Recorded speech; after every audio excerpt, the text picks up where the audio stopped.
को जीवन में कितना ग्रहण करते हैं। जिन चीजों को हम सुन के जीवन में ग्रहण कर लेते हैं ना, वो चीजें हैं अपने जिंदगी को बनाने की। उससे जीवन बढ़ता है, ना तो सुनने से बढ़ता, ना पढ़ने से बढ़ता।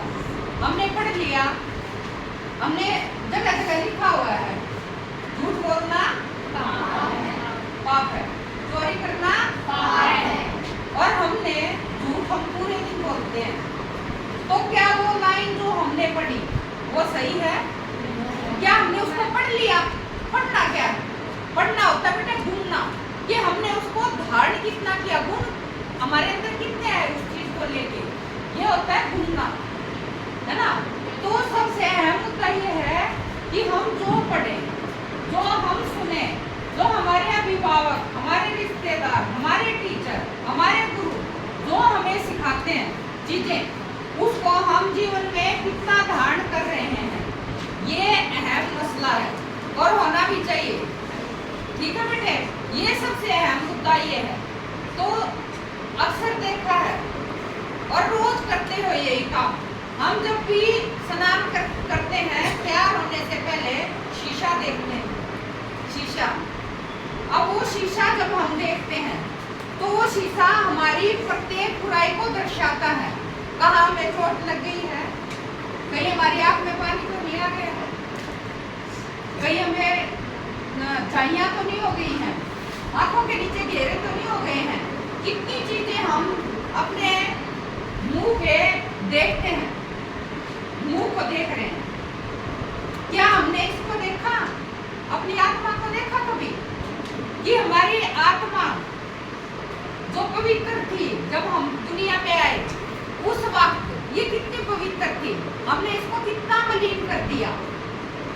और उस शीशे को जब वो हमारी बुराई दिखाता है, जैसा कि मिनी को चोट लग रही है कान में, जो ये शीशा देखेगी इसको कान में चोट नजर आएगी ना, और इसको बुरा भी बहुत लगेगा।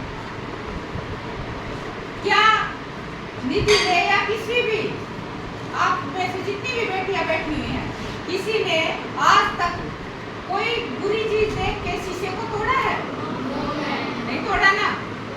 फिर जो टीचर बुरी कोई बात लगे आपकी, चाहे पढ़ने की हो, झूठ बोलने की हो, अक्सर कहते हैं बेटे कोई बात नहीं, कई बार गलती हो जाए, जानबूझ के कोशिश करो कि गलती ना हो, अनचाही हो जाए, या कई बार जान के भी हो जाए, लापरवाही कर ले हम, तो बेटे उसको हम एक्सेप्ट तो करें ना कि हाँ गलती हो गई है। इतना तो हमारे अंदर होना ही चाहिए ना बेटे, ये हुनर तो, क्योंकि सच को मान लेना ये भी एक हुनर है, ये भी एक कला है। तो ये इतना हुनर हमारे अंदर होना चाहिए। अगर किसी टीचर ने आपको आपकी भलाई के लिए टीचर डांटते हैं, चाहे वो आध्यात्मिक गुरु हो, चाहे शिक्षा का गुरु हो, किसी भी तरह का, किसी भी क्षेत्र का गुरु हो, अगर वो आपको कुछ सिखा रहा है और आपको किसी हक से उसने डांट भी दिया, तो आपके भले के लिए डांटा है या दुश्मनी के लिए? भले के लिए। तो फिर टीचर से नाराज होना पड़ता है बेटे, या कोई हमारा अभिभावक, टीचर नहीं, हमारे अभिभावक जो हमें कहते हैं बेटे ये सही नहीं है, ऐसे करोगे तो चरित्र सही नहीं रहेगा, ऐसे हमारे अभिभावक भी करते हैं। तो क्या मम्मी पापा से रूठना बनता है?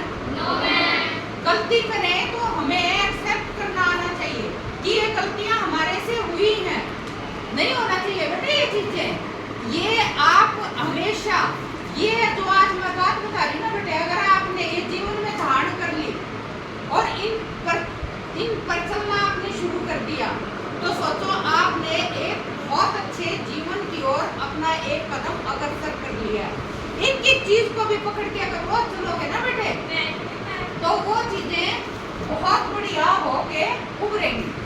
ठीक है, तो आज ये प्रण लेके जाएंगे सभी बेटियां कि चाहे गलती हो भी जाए, घर में हो, स्कूल में हो, कहीं भी हो, तो हमें उसको मानने में कतई देरी नहीं करनी चाहिए।